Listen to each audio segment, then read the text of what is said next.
Hi, everyone, and welcome back to that UFO podcast. Just before I introduce my guest today, I'd like to give a special mention to former guest of the show, Earl Grey, who is the MUFON State Director for Southern California, a really lovely guy.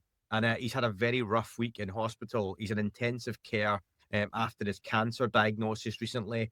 All his family are with him, taking care of him. His daughter's just put an update online just to ask folks, whatever it is you do, whether it's prayer, good vibes, energy, whatever you want to call it, and whatever your persuasion is, pass it on Earl's way, and hopefully, Earl, you're as comfortable as can be at the minute, and you're back up and out of bed as soon as possible. So yeah, thoughts with Earl, folks, and I'm sure if he gets a chance, he'll be listening to this show down the line. And my guest returning today is a journalist, professor, public speaker, and creator of the essential Ask A Pol, where I'm signed up as a paid member. So thank you very much, Matt, to get my Washington-based Washington-based UFO news. But we can discuss that as we go along. Welcome back, Matt Laslo. Hey, thanks for having me, brother. Very good to have you back on, Matt. Lots to get into. Is it a break just now or something? Like, is there a couple of weeks where all the politicians have some much needed time off? Is that right? Well, so as you mentioned, I'm a congressional reporter, been covering Congress about 20 years now. And the one thing I do know about Congress, and I don't know much about Washington these days, because who knows what's happening in Washington these days. It changes every second, 5 times a day. But I do know that your Congress is bipartisanly lazy as a mother.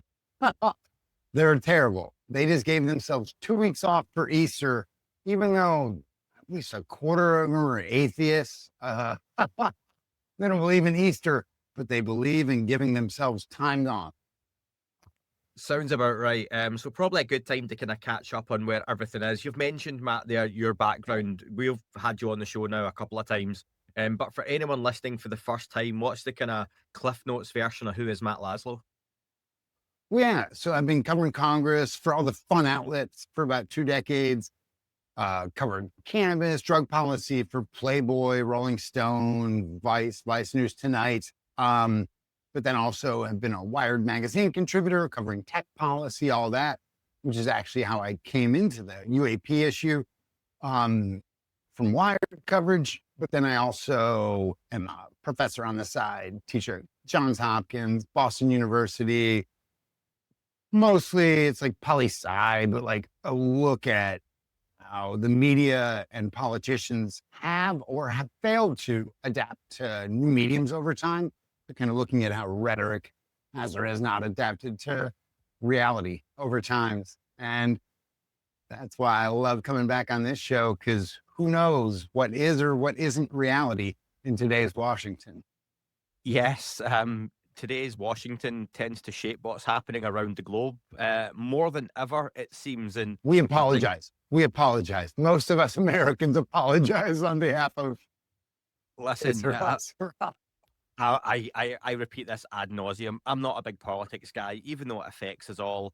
The UK can't talk right now. We're an absolute bin fire of a country as well. So things just aren't particularly great in most places around the world. If you are in a country that is particularly thriving at the minute, get in touch and let us know where you are.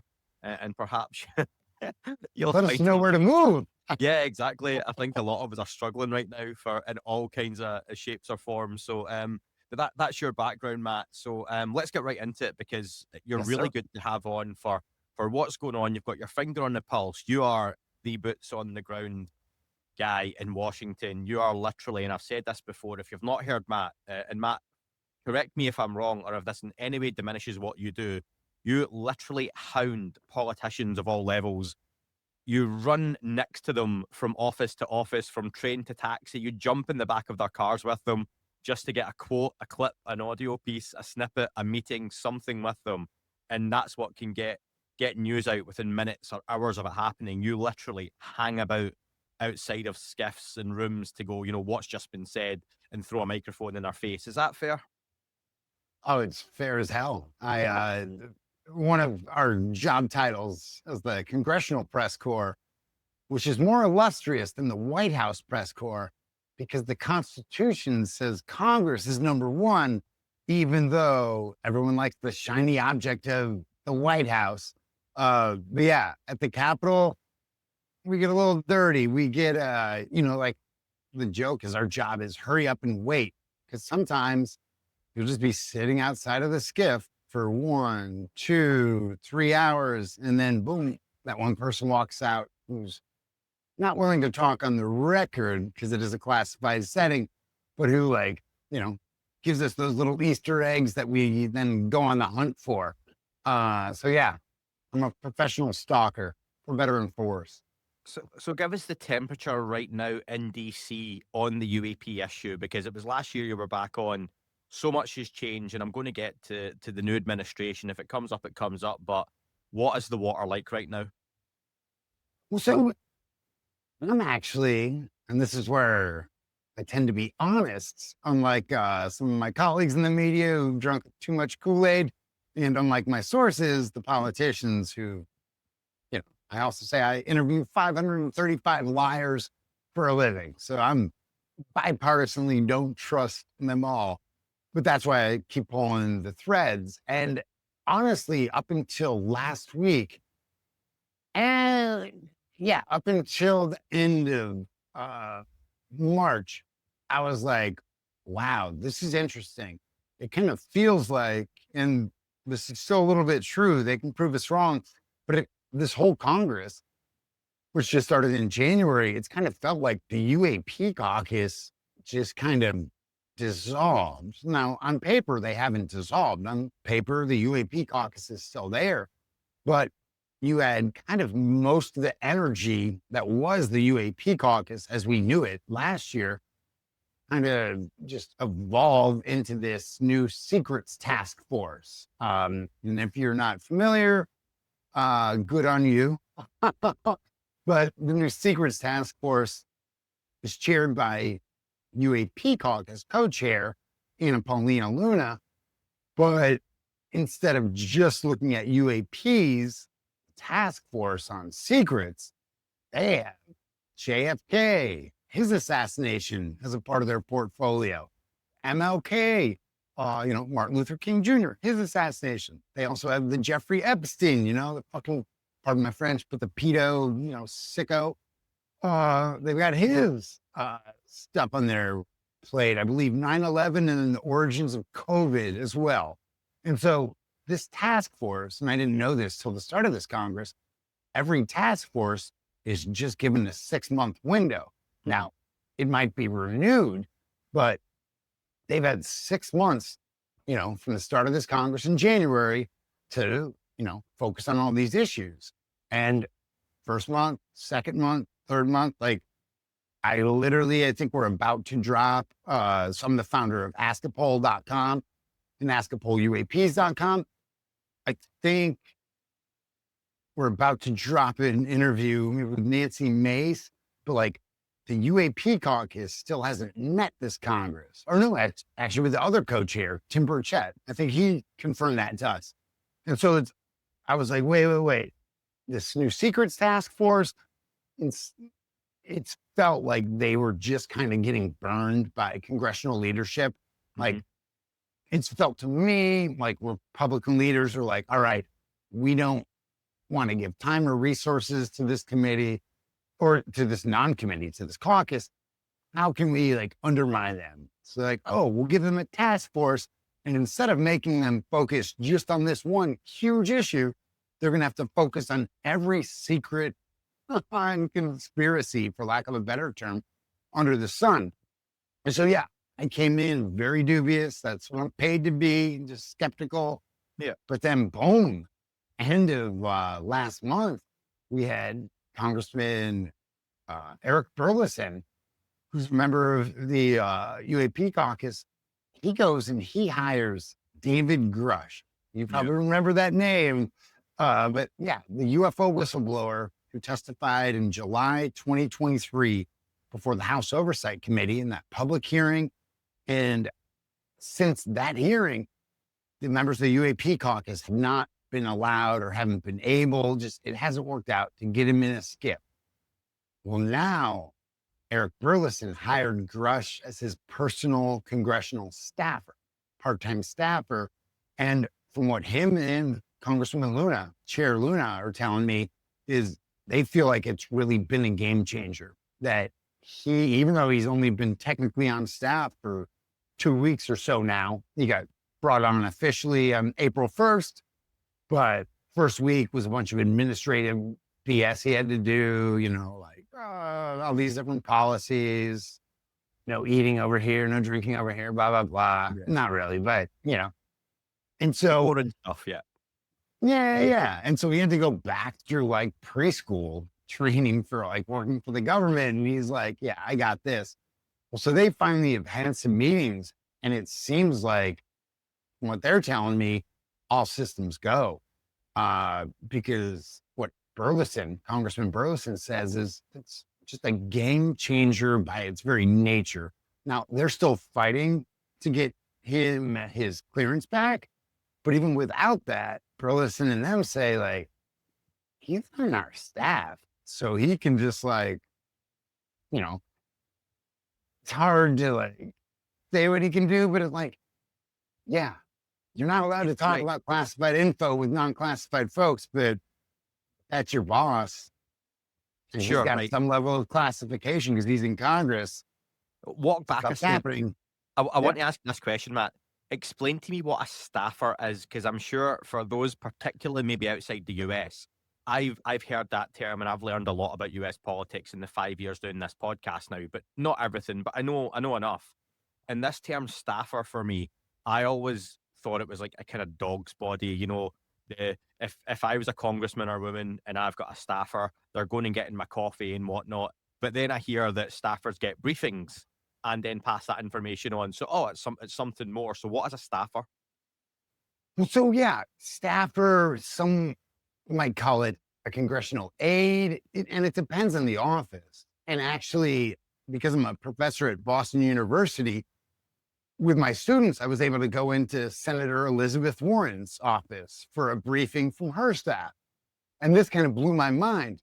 The way Elizabeth Warren, who's, a PhD, lover, hater, she's smart. And like the way she set up her DC office is that it's basically a think tank.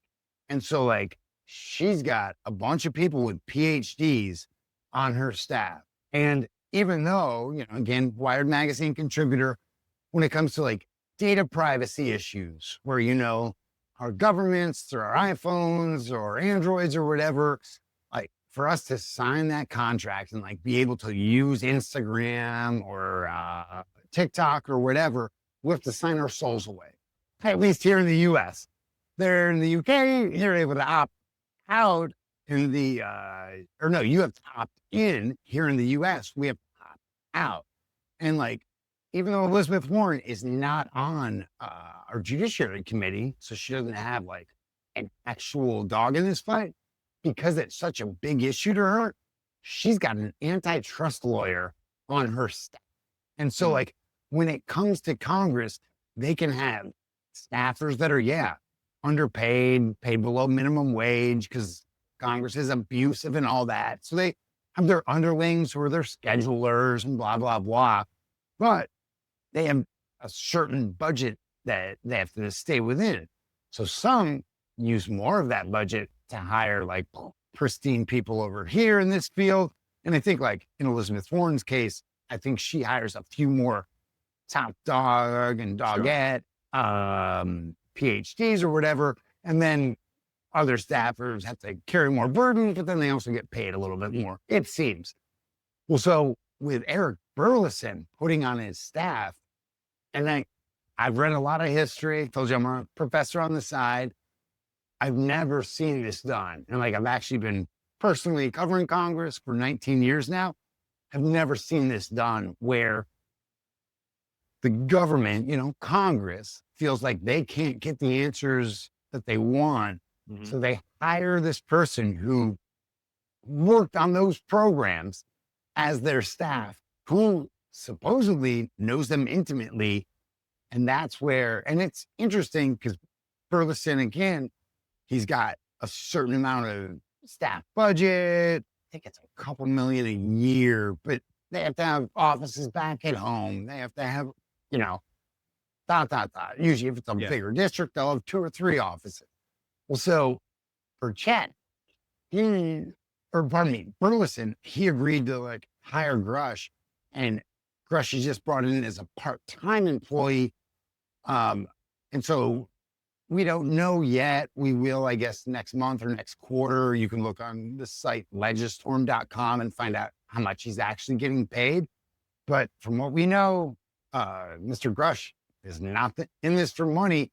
And, he's taking his new role where he's just like working a day or whatever a week on paper for Congress. It seems like because he's living in California, I believe, with his family, that he'll be coming out every once in a while to DC. And like when he comes, the hope is from the UAP caucus is that he's just going to be rattling the temple, letting the pigeons and the doves loose. So yeah, it's a game changer just because, again, we haven't seen this before with Congress and like seeing that the executive branch, the White House, that they've been playing this hardball throughout the last administration and for the past 70 years. People are really hoping that this can be a game changer where it kind of tilts things back to Congress, at least when it comes to knowledge, knowing what questions to ask, knowing where to go sniff stuff out. Yeah. Game changer. I was going to ask you, is this a game changer? But also, a lot of skeptical folks, and rightly so, being skeptical, are looking at what the UAP caucus group, Lunar, Burchett, Burleson, and the others involved have managed to accomplish over the last year or two, from the hearings and onwards. And it seems to be mixed reviews, mixed opinion.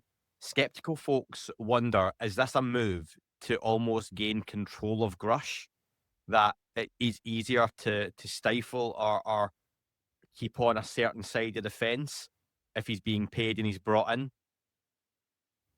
So yeah, and like I feel that and I get that. I would say with this,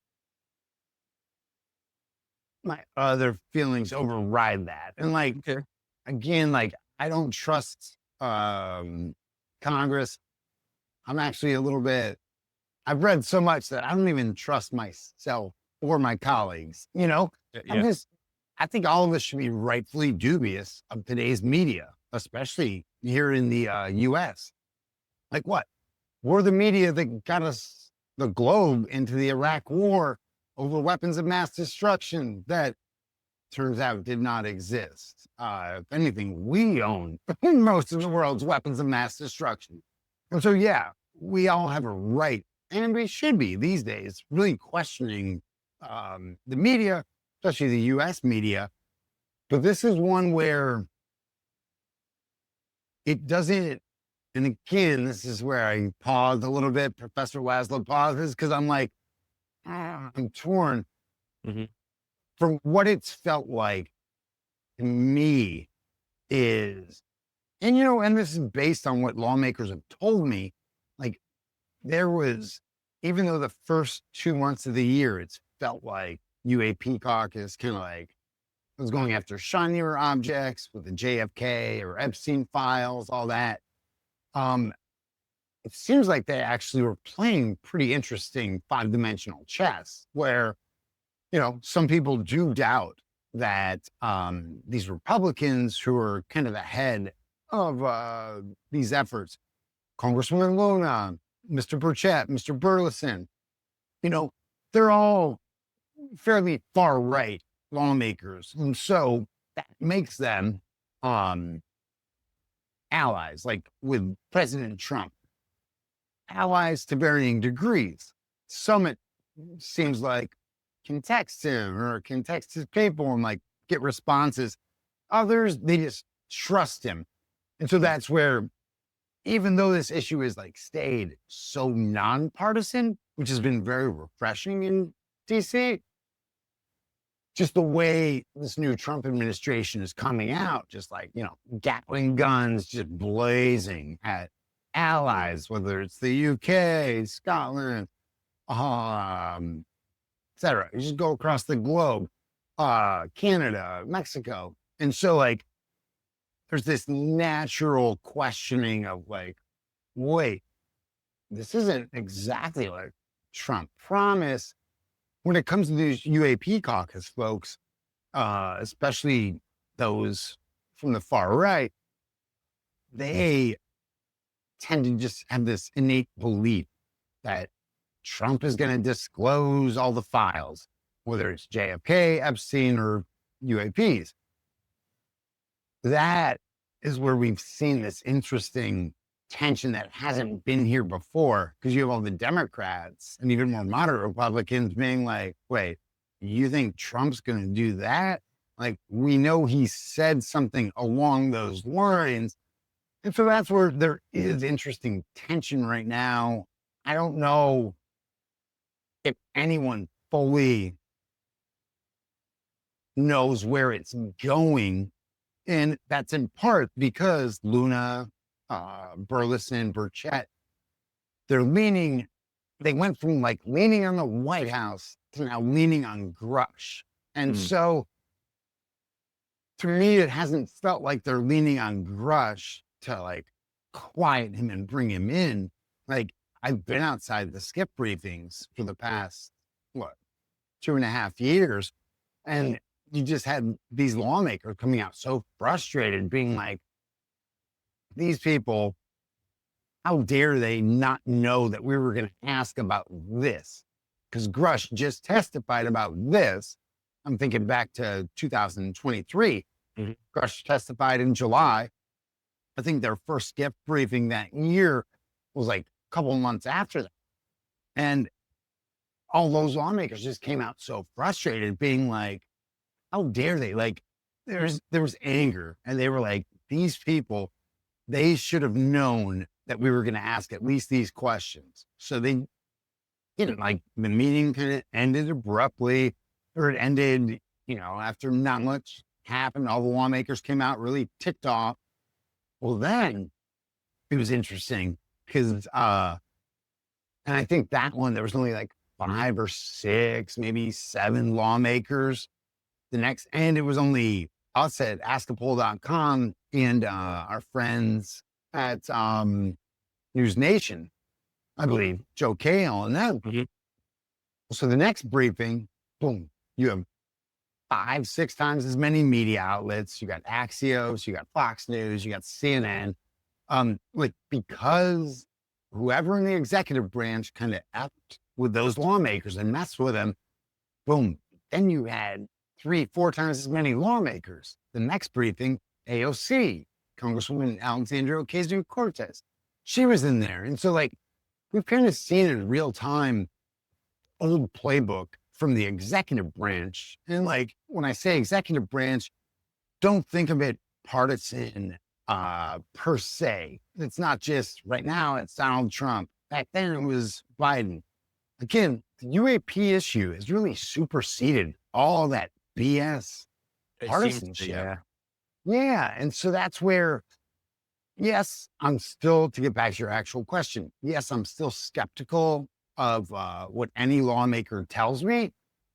But seeing this one play out, it seems like Grush is kind of the silver bullet. And we don't know if he is going to be that silver bullet. It might be a silver spray painted bullet at this point.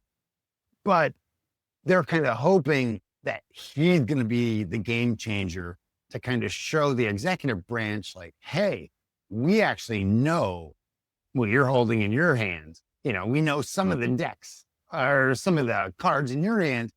And so we'll see. All that to say, I don't think we really know how this is going to pan out. Again, you kind of have this hope with those members on the right that Trump is just going to innately release all this stuff. Even those members on the right are kind of now like, wait, he hasn't released it yet. And they're kind of looking around. And I think that's where Grush is there, with some of them, their good faith effort to pry the administration, into their camp a little further. I'm watching and I'm waiting. They haven't done much yet. Yeah, we all are. And you've had this quite right. You've said no matter what side of the fence you fall on in the States, you've had this 3 months of chaos where when the new administrations come in, I don't think many folks foresaw the the reaction and the shockwaves to quite go as far and as long as they have. And it seems every couple of days something else happens. So understandably, I can appreciate why the UFO UAP subject has fallen down the ladder in some respects, and that it wouldn't be, when you're teetering on the brink of, economic war, let alone physical wars potentially, and other, if the things escalate, you hope it doesn't Yep. go that far. There's no one sitting going, yeah, but what about the UFO files? Let's release those. So hopefully, as things begin to calm and the shockwaves die down, things settle around the globe, the UFO topic comes back into it. You mentioned perhaps then Grush is that little bit of chaos into the UFO topic that opens things up in the way we've perhaps needed. I say allegedly, this is fact. You have said it, and I know it's fact. There's a skiff scheduled with Grush, Lou Elizondo, Chris Mellon, and Arrow, I believe. Is that for the end of April, or have I made that date up? No. So as far as I know, and I've been a little unplugged the start of this week, Congress is going on, and I had jury duty yesterday. So I'm only like, so then I took a personal day Monday, just in case I got stuck on a jury. Yeah. So I've been a little unplugged these past 4 days. And in Washington, especially Trump's Washington, a lot can happen in 4 days. 4 days of world changing yet. I was going to say, let alone 4 hours. Yeah. And so like last I talked to Luna, the chair of the Secrets Task Force, last I talked to her and them, where she gave me a timeline 3-4 weeks ago that said April. When I last asked her, and you can listen to that interview and my latest with her at Ask A Pol, UAPs.com. And I'm actually curious what your viewers think of it, because she was very definitive at the start of March, saying April, blah, blah, blah. And it might have even been the end of February, but I think it was mid-March. But she's like, boom, April. That was before Grush. They really made that attempt for Grush, and that was before Grush actually got hired. So I'm kind of like, Congress is now in this 2-week recess. They come back April 28th, which is the first week of March. The week ends March 2nd. It could happen then. Again, according to what I know, they haven't officially announced that yet. I could see that getting moved to like early May or somewhere in there. Well, and part of that's just because the request isn't just for Grush. The request is for Grush, Elizondo, as you said, Mellon, and then Arrow. Kozlowski. The new head of Arrow. And so what they're trying to do there, what I would tell people in the community, like, it doesn't seem like, well, now I'm always playing devil's advocate with myself. Yeah. Because that briefing is going to be in a skiff, a lot of, our followers at askapol.com have been like, okay, so they're going to go at this brilliant meeting and they're not going to be able to tell any of us about it at all. And I'm like, fair. So, like, what progress does that bring? Well, according to the community, and when it comes to transparency and disclosure, what does that bring? Nothing. But I think that's where they're kind of taking, they're slowly pulling the string. And I think their big hope in that meeting is where someone in that room gets debunked. And I think those members are thinking, they're hoping with Elizondo, Grush, and Mellon sitting across from Arrow, the Arrow, as we know it, is going to have to is going to be put on the spot and have to answer questions that they haven't been forthcoming with Congress. But who knows what will actually happen? And so, when it comes to a date, I still haven't heard that fully confirmed. Let me know if you've heard otherwise, but it seems like they're on this new fact-finding mission where they feel like they have, My, forget my, like my end of U.S. April. tomahawks. Yeah, my end of April was going off of the previous interview you had with Luna a month or so ago, where it was that. But like you say, things have changed She so said much this in that month. time. She Yeah. said April, but again, it was before they hired Grush. And so I think Grush, from what they're telling me, is he's such a game changer that I could see them. Well, and here's a little tidbit that Burleson gave me. So because Congressman Burleson hired Grush on his personal staff, I guess there's a rule in Congress where you can't be a staffer for this lawmaker, Burleson, but do all your work for this committee or this caucus. And it just kind of makes sense that, like, no, you have your own staff, they have their own staff. Because you could see back in the day where a strong majority leader or whatever would really lean on that lawmaker, that freshman lawmaker. Hey, I need your vote.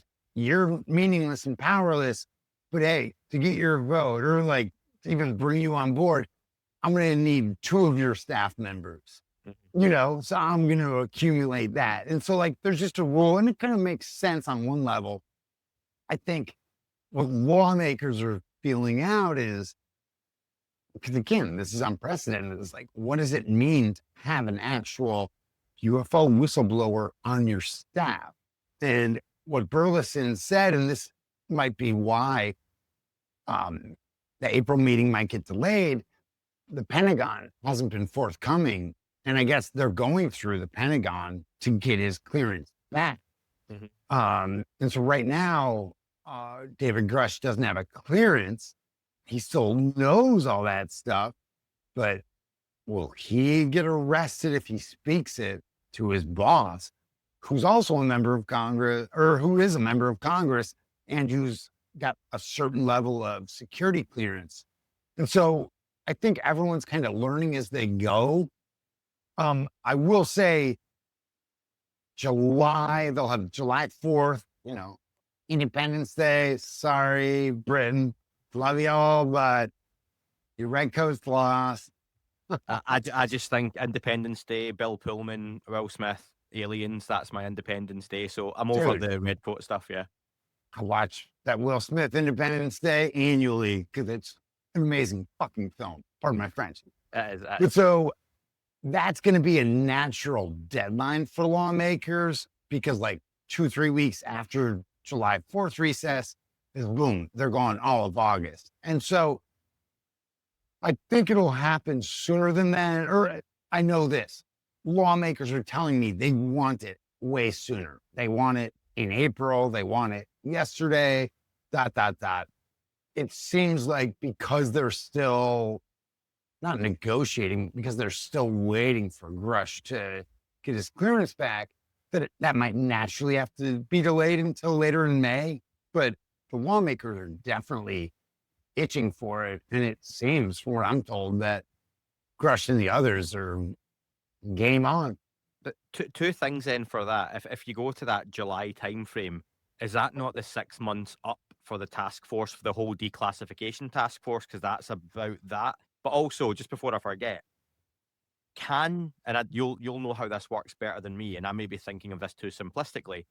You say Grush has got all this up here. We want to know what's in here, right? Grush can't come out and say that, not publicly. And technically, he can't say that to Burleson and co round a table. But if you're Burleson and a couple of the other staff guys and girls, and you're in Burleson's office, and you're chatting UFO stuff, and you're trying to get somewhere forward, Grush can't tell you what he knows, but surely he can go, no, that's that. I wouldn't say that's right. Or it can kind of nudge you in that direction. We've all known something we can't repeat. And I'm not talking UFO stuff here, whether it's like something at work or there's a promotion coming up or, it's someone's birthday, but you're trying to plan around them being, you can plan around. Or back in elementary school, she's got a crush on him. And, yeah, like. And you're trying to speak around this stuff. And that's what I'm thinking. So then can Grush be the guy who sits and goes, oh, you might mention, it could be this, or we're looking at this, and then or it could be this, and the third one, Grush goes, oh, yep, that sounds interesting. That's the one to go with. Dude, so to answer your second question first, because this is something I pushed Burleson on a little bit, and then he didn't bristle. He just naturally was like, I'm not going to talk about that. Which is actually where my last interview with him kind of ended abruptly at askapol.com, just because I kept that. I rarely do this, but I was like, let me keep that last part just internal. So instead of my usual, hey, goodbye, Congressman, I just kept that last snippet because he laughed so awkwardly. And like, no, tell me, he didn't laugh. And that made it so awkward that I was like, wait, this doesn't even translate to like me interviewing. Like, he was so awkward and so tied in a knot that I was like, wait, I didn't understand what he was saying. And then it took me a day or two, and I was like, oh, I made him nervous. Yeah. And this is where lawmakers are my sources. And you got to take care of, that, whatever we want to say, it's a baby or maybe cat. Like, you got to take care of that baby. Otherwise, you're not going to get any more milk from it. Yeah. And so I'm like, oh, that's interesting. And because like what I specifically asked Burleson, and this hasn't been public yet, it's not much there, but I was like, wait, so if like you come in the morning and on the top of your fax machine, because yeah, lawmakers use fax machines still, but if like on the top of your fax machine is this note from someone, maybe from Mr. Grush, that says, hey, you should look into this. Will you do it? And Burleson's reaction was, and then he bolted. And I was like, wait, that was rude. And then I was like, oh no, that wasn't rude. Like, you're avoiding a basic, but also a basic question that lawmakers haven't really wanted have to answer. And it seems to me like they still don't, which is the feeling is they are, at least in their minds, pushing this envelope as far as it can go. And I think that's why they're ending up in a skiff.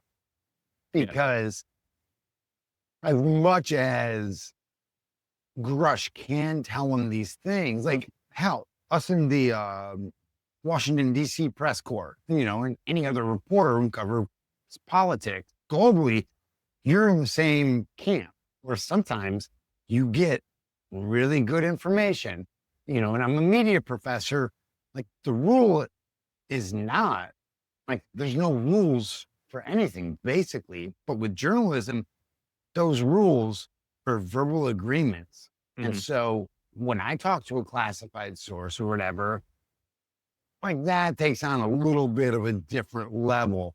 But when I'm just talking to a member of Congress and they say, hey, off the record, will you agree to that? I sometimes, as we put at askapoluaps.com, I once told the chair of the Senate Intel Committee, no, let's stay on the record. And like, even if Warner in that case was like, hey, no, I really want this off the record, that's up to me. So whether I publish that or not is up to me.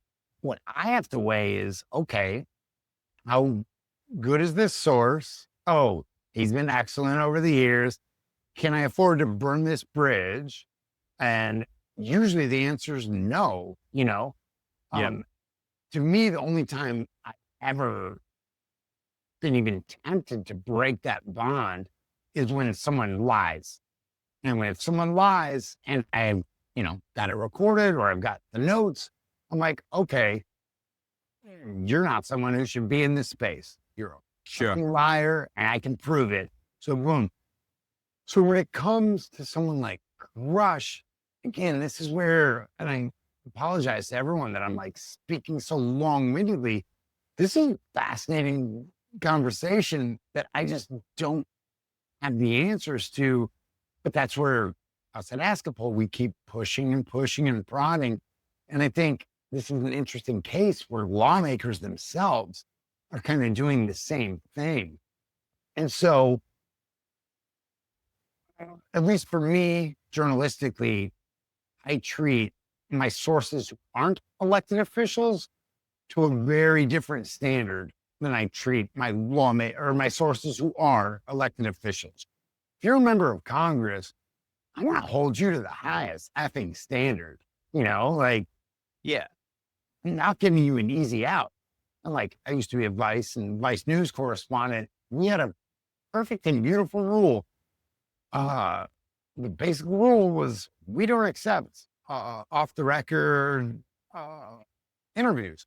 Because, like, if you're, say, say ex Congressperson wants to go off the record with me, cool. I'll hear all your thoughts off the record, but then I'll say, okay, I need that on the record. And they'll be like, no, that should come from, just anonymous. If you're an elected official and you won't stand by your own fucking thoughts, that those aren't your thoughts. Those are your weapons. And I will not allow myself to be the bow that, like, my editor pulls the string, but like, you're the arrow, but oh, you're a nameless arrow. Like, no, no, no. To me, yeah, I want to know what you have to tell me, but you don't have no worth to me if you just want to sit there in secret and like throw these barbs.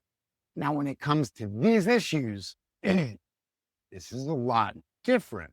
And so when it comes to these issues, and especially with someone like Grush in the mix, again, I think lawmakers are kind of filling this out in real time. They're also, these lawmakers, filling out the executive branch in real time because they want to know, how's the Pentagon reacting to this? Not going to react. How are they reacting to this in real time? And so, kind of back to one of your earlier questions, since Grush really became, since early March, because Burleson had told me for more than a year at Ask A Pol that he wanted Grush. Once it became like, oh, wait, you got him, it's just a different conversation altogether because lawmakers, again, they're trying to figure out what this means for them and how to protect him, even though they don't want to have to do that because they just want him to have his clearance back. And I think that's kind of going to actually be the first real test of this relationship with the new Secrets Task Force / UAP Caucus and the Trump administration. Because the question is, hey, are you going to even allow Grush to tell what he knows on the record to Arrow and these members of Congress? Right now, we don't have an answer for that. And like, that's a big deal. Here's a test of your memory, Matt. Do you remember the first part of that question I asked you? I got it right there. There you go. You've got. I don't trust my memory. I smoke way too much weed. This is why I write everything down. I've got my notepad of little jotted down bits as well. But yeah, so on that, for a refresher for even the listener, like, it was that task force had 6 months, which doesn't seem a lot of time. I spoke to lawyer Danny Sheehan. You'll know Danny. He had actually mentioned, as well as that list of everything you reeled off, JFK, Epstein, Martin Luther King, 9/11, COVID. He said also the Osama bin Laden killing was apparently being added into that, and something else as well. Yeah. And it was just like you kind of alluded to it. Let's just lump in every fucking conspiracy, pardon my French, into this 6-month task force, which we're 2 months in, and we've had some influence get handed the Epstein client list, which was heavily redacted / missing. And we also got the JFK stuff, which didn't really go anywhere. So we're kind of 0 for 2. So yes and no. And this is where I encourage reporters like myself not to think too much, but for me as a professor, I just naturally think. I'm curious because now seeing that the Secrets Task Force, at least one of the members, Burleson, has now hired Grush. I wonder if some of the quiet at the beginning of this Congress wasn't, or pardon me, I wonder whether some of the quiet around the UAP topic wasn't because the focus was Grush. And like if they made the focus Grush back in January, oh, I could see a lot more voices from the executive branch. And again, executive branch, that's aside from the current president, who's Trump. That's aside from the past president, who's Biden. Because remember, a lot of the thinking is that you have, and I hate the term deep state, it's worthless, blah, blah, blah. But you do have you do have a government that stays on after a president has their 4 years or their 8 years. And so that's where I still don't know how much these folks in the UAP caucus know or how much they're kind of flying blind. Because again, they got so tilted, like they just got everything upended for the past, like ever since Grush testified in 2023. So it feels like, oh, it's just 2 years. No, that's been ages. Like everyone in your community kind of knows that. Like, that's been 2 years. Like, no, it's felt like decades. Because when Grush testified, it felt like he was onto something. And that's where we had Democrats, far left progressives, Alexandria Ocasio-Cortez. She came out of that hearing being like, hey, I need to hear from Grush and a Skiff. Same with Congressman Jamie Raskin, who was the lead on one of Donald Trump's 2 impeachments in the Senate, And so, but they're lined up with these far right folks. And so that's where I'm still waiting to see all those partisan and elements come together, like AOC, Raskin with Burchett and Burleson. Like, again, when they were coming out of that hearing in 2023, they were super unified and super focused on one thing. We need to hear from Grush and a Skip. Now, since 2023, there's been at least one bloody election, at least 2 bloody elections. That's what we saw in Wisconsin or whatever. And so we've seen Washington pitch itself and get even more hardened in its partisan ways, left and right. Hiring of Grush, I think, does kind of cut through that. And that's where I'm very curious to press some of these other lawmakers, because now Jamie Raskin, he's the top Democrat on the Judiciary Committee. So, he's a lot more powerful. And so you've kind of seen that. And that's what I want to go ask these people their thinking on this. Because I think the more of those folks who are outside of, those folks who aren't on the UAP caucus, I think they have the real power to move leaders, whether those leaders are the Speaker of the House, whether those leaders are in the White House, whether they're in the Senate. Like, if we see these folks get more unified and stay very focused, I think they're unstoppable, especially because they come from such disparate parts of the party. If they allow the partisan and the hyper-partisan stuff to keep seeping in, which has slowly been seeping in, then I think they really kind of neuter themselves. And so that's where the 6-month timeline on the task force is important, if it's important, it also might be meaningless. And like, if they unify and, dare I say, if that secrets task force, especially starts to land, not even punches, but if they just start, make strides, especially with the American people, well, boom, that's something that Speaker Johnson and then Oversight Committee Chair James Comer can't deny.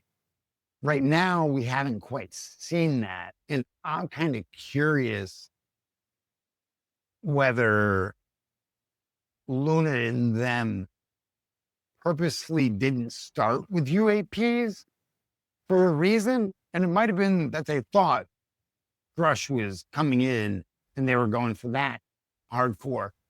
If that's the case, back to your question, well, hey, y'all lost a good 2 months doing that.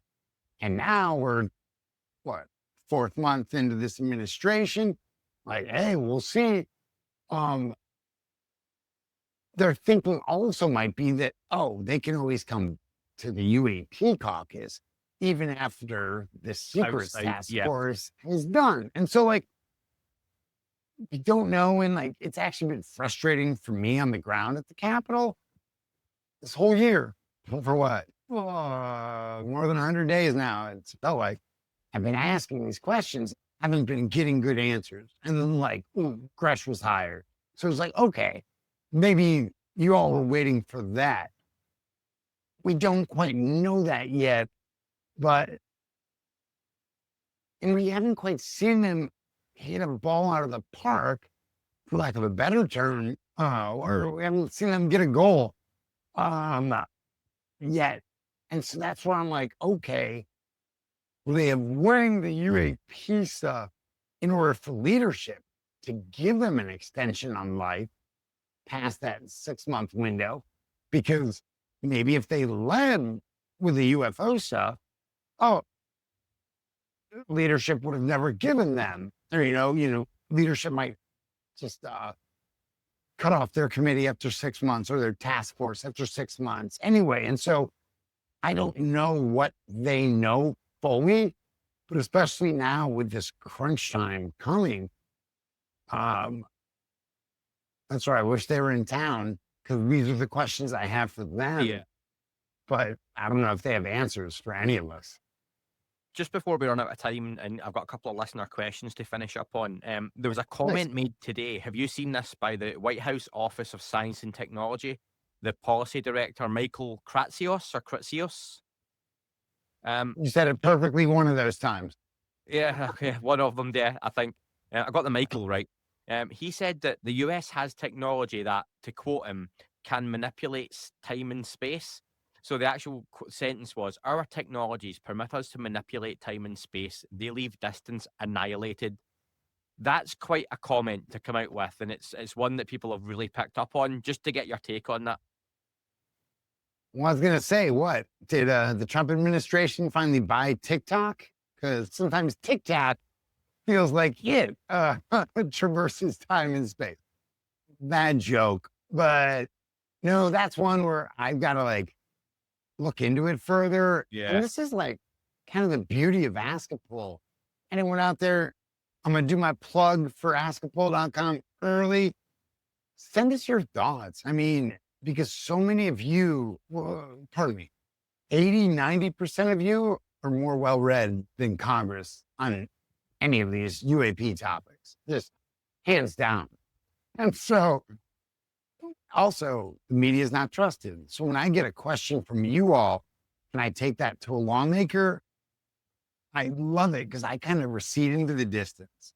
And there's a power that you and your voice brings that me and the failed media or whatever you want to call us, like, we just don't have that clout anymore. And it's kind of this beautiful brilliance in taking myself out of the equation. And I think that's also where it comes into like my thinking and our thinking. And throughout this interview, pardon me, of course, we were boring when I was like paused and thought, because I'm so curious and I'm also so stymied by the hyper partisanship where I don't know certain things, but I have hunches. But then I'm like, wait, are they giving me that hunch because they want me to like go after these people over here, blah, blah, blah. And so all the help from you all in letting me know what's BS, what's not, what's an important question, what's not, really does make a huge difference. And you'll hear it in our interviews on Ask A Pol. With this one, give me some popcorn. Like, I'm like, okay, because I think that's what we haven't quite seen yet in this Congress. And remember last Congress, who was expecting it? But boom, that's when David Grush, dropped his bombshell on all of us. When it comes to Barber and what he said, that ended like a cricket at the start of this Congress. And like, I still haven't met a lawmaker. Burleson, I guess, has reached out to Barber after he dropped his claims. But this Congress hasn't had that jolt. And I feel like David Grush gave a huge jolt to the last Congress. This Congress is like wavering or like sharpening their daggers for other fights. Well, hold that thought, Matt, right? Hold that thought, because it's interesting. I'll give you one listener question to finish off, because a few of them you've mentioned or you've touched on in what you've answered. So folks, you'll hear those. Matt asked, what did this is another Matt, by the way. You've not sent in a question. I was going to say, terrible name, bro. Yes. But gift of God. I'm only gift of God here, bro.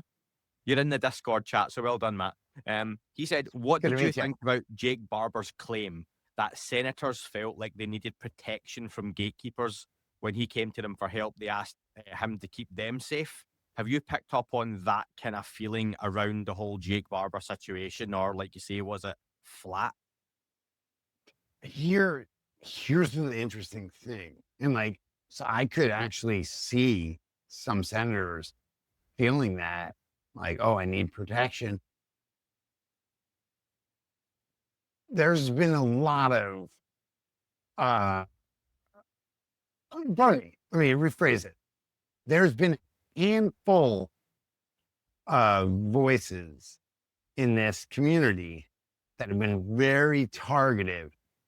Those voices, who are not representative of the whole, have been heard by many lawmakers' offices on Capitol Hill.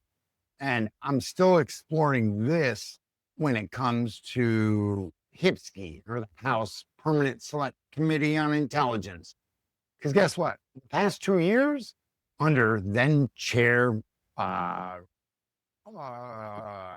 Turner, I almost said the wrong name, but under then Chair Mike Turner, Jim Himes wouldn't say a thing. He just told me, and I've covered Jim Himes since before he came to Congress. I've known him, I covered him for local Connecticut stations. He doesn't strike me as someone who will lie to my face. And I've had that proven out in my reporting on him over the years, in decades. I think, from what I know right now, it seems like Himes was under orders to lie to us the past couple of years. It kind of feels, and you tell me how you read this, but go to our last interview at askapoluap.com with Jim Himes, where Jim Himes tells me, because he knows me.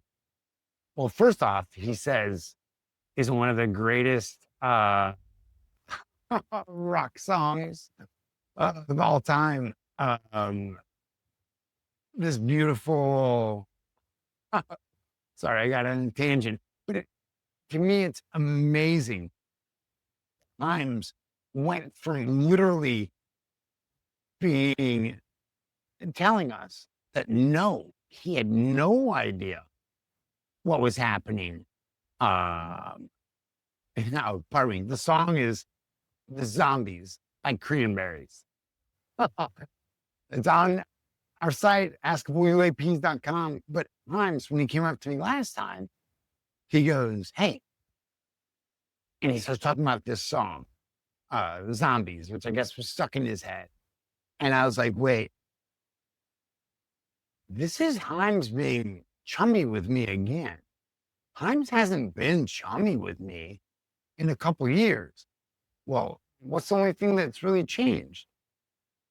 Mike Turner's no longer the head of the Intel committee in the House.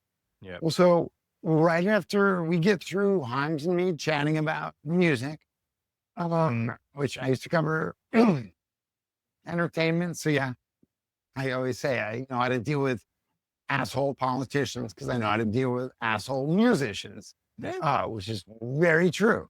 But so Himes, he then proceeds to tell us that, oh yeah, he goes, this is me reading him exactly on David Grush. No, David Grush, he was pretty high profile. And you know, he says, I'm not always happy about it, but the UAP folks are always in my DM. So he never really recognized or never really was public about like, oh, he's listening to you all in this community. Well, he has been. What he tells us up top is literally that he looked into, and like Himes, he kind of leans on Arrow, like many lawmakers do, because they kind of set up Arrow to do their thinking for them. And so with Himes, he's like, and he wouldn't say this last year and the year before, but now post Turner, he's like, oh yeah, I've looked into all this, you know, and I believe by that he means he's talked to the Sean Kirkpatrick and then the new head of Arrow, which everyone in the community is like, that doesn't count. Like those are biased folks, but they're set up by Congress. And so that's where you're kind of seeing this interesting change where Jim Himes, for the past 10 interviews I've done with him on this topic, he was like, no, there's no there. We're not even looking into it. Well, now in our latest interview, he's like, actually, and I haven't called him on it. He didn't recant what he told me in the past 9 interviews, but now he's like, no, Grush is on my radar, has been on my radar, and he's like, there's no there. And that's the mind-blowing part is everything before he says what we expect him to say. We expect him to say there's no there. We didn't expect him to take Grush seriously, just based on what he's told us. And so now we've seen this change with him. And that's where I'm curious. Those little parts where we're seeing these little changes are kind of seismic. You know, like when you start to see a landslide, how do you know a landslide's coming? It's the little pebbles that start falling. And once those little pebbles start falling, hey, watch out. Because there's some big rocks that are coming down after it. And that's where it's very curious. And I don't even think the UAP caucus fully knows. But again, everyone, this is a new Congress. We're only 4 months in. But what UAP caucus members are saying is this is an exciting time because they're now, they've got Grush, they're empowered. And like, if they're showing me evidence of that, it's Jim Himes, you know, the top Democrat on the House Select Intelligence Committee. He wouldn't even admit this issue existed this time last year, let alone in the fall, where he said, no, this issue doesn't exist in our committee. Well, now that Turner's gone, then tell me if it's to do with something else. But now he's like, nope, this issue exists. I've devoted time to it. It's important. And it's like, wait, that's a sea change. And so like, I know everyone hates to hear it. And that y'all are dubious of Congress and government, but like, don't forget, it took Democrats in the US more than 100 years on an issue they care so much about. Universal health care. It took them more than 100 years to fall just shy of universal health care under Obamacare. Like, it was the first time they got it, and boom, they tackled it, and they failed. Like, they're still mostly universal health care, but it's shy of their goal. So in the US, it sometimes takes you 100 years of movement to fall just short of your goals. And that's why we've got one of the best and one of the worst constitutions ever written on this planet. And do you know what? I think you put it really well when you mentioned those pebbles falling, and not everyone notices or sees the pebbles first. Usually it's when you get the landslide, and perhaps that's what a lot of not just the UFO community, but the general public perhaps are guilty of with this topic.